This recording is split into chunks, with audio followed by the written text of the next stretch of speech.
నమస్తే, welcome to RTV. నేను సచిన్. ఇకపై గ్యాస్ సిలిండర్ అవసరం లేదు. ఈ కొత్త స్టవ్ ఉంటే చాలు. కేవలం రెండే రోజుల్లోనే సొంతంగా డీజిల్ స్టవ్ తయారు చేశాడు ఒక వెల్డర్. గ్యాస్తో పని లేకుండా చుక్క డీజిల్తో కిచెన్ మొత్తం నడుస్తోంది. ఇంతకీ ఇదొక అద్భుతమైన ఆవిష్కరణ, లేకపోతే ప్రాణాల మీదకు తీసుకొచ్చే డేంజర్ ఐడియానా? డీటెయిల్గా మాట్లాడుకుందాం. అసలు ఇంతకీ ఏం జరిగింది? ఇతను కరీంనగర్కు చెందిన వెల్డర్ రుక్మాంగధరరావు. అందరూ రుక్కు అని పిలుస్తారు.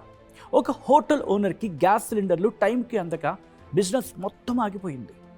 ఆ కష్టాన్ని చూసి ఎలాగైనా ఏదో ఒకటి ప్లాన్ చేయాలని రుక్కు ఈ కొత్త ప్లాన్ వేశాడు. రాత్రి పగలు కష్టపడి కేవలం 2 రోజుల్లోనే ఈ డీజిల్ స్టవ్ని రెడీ చేసి చూపించాడు. మరి ఈ స్టవ్ ఎలా పనిచేస్తుంది?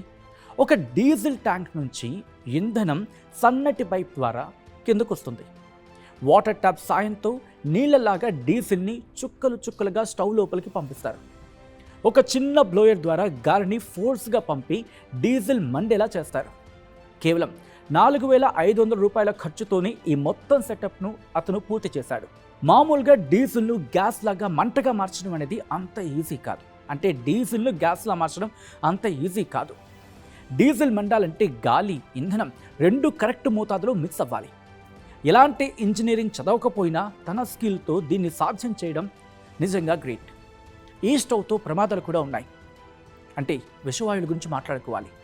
డీజిల్ మండడం వల్ల కార్బన్ మోనాక్సైడ్ లాంటి ప్రమాదకరమైన గ్యాసెస్ వస్తాయి. ఫైర్ యాక్సిడెంట్కు ఛాన్సెస్ ఉన్నాయి. దీనికి ఎలాంటి సేఫ్టీ సర్టిఫికేట్ లేదు. చిన్న లీకేజ్ ఉన్నా ఇల్లంతా మంటలు వ్యాపిస్తాయి. పొగ సమస్య కూడా ఉంది. డీజిల్ మంట కారణంగా నల్లటి పొగ వస్తుంది. ఇది వంటల మీద పడితే ఆరోగ్యం పాడవుతుంది. దాంతోపాటు దీనికి లీగల్ ప్రాబ్లమ్స్ కూడా ఉన్నాయి. ఫైర్ సేఫ్టీ అధికారులు ఇలాంటి నాన్ సర్టిఫైడ్ స్టవ్లను అస్సలు అనుమతించరు. హెల్త్ రిస్క్ కూడా ఉంది దీంట్లో. క్లోజ్డ్ కిచెన్లో ఆ పొగ పీల్చడం కారణంగా ఊపిరితిత్తులు దెబ్బతినే అవకాశం ఉంది.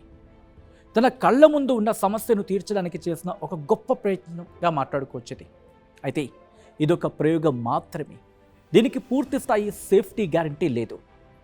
సిస్టమ్ సరిగ్గా లేనప్పుడే ప్రజలు ఇలాంటి ఐడియాలతో ముందుకు రావడం సహజం. వెల్డర్ రుక్కు చూపించిన తెలివితేటలను ఖచ్చితంగా మెచ్చుకోవాల్సిందే. కానీ కష్టాల్లో పుట్టిన ప్రతి కొత్త ఐడియా కొన్నిసార్లు సేఫ్ కాదు. అవును, కొన్నిసార్లు సురక్షితం కాకపోవచ్చు కూడా. ఇది మన ఇండియా పవర్. దీన్నే జుగాడ్ అంటారు. కానీ ప్రాణం కంటే ఏది ముఖ్యం కాదు. అది ఎప్పటికీ గుర్తుంచుకోండి. సేఫ్టీని వదిలేసి చేసే ఇలాంటి ప్రయోగాలు కొన్నిసార్లు మన ప్రాణాన్ని బలి తీసుకుంటూ ఉంటాయి కూడా.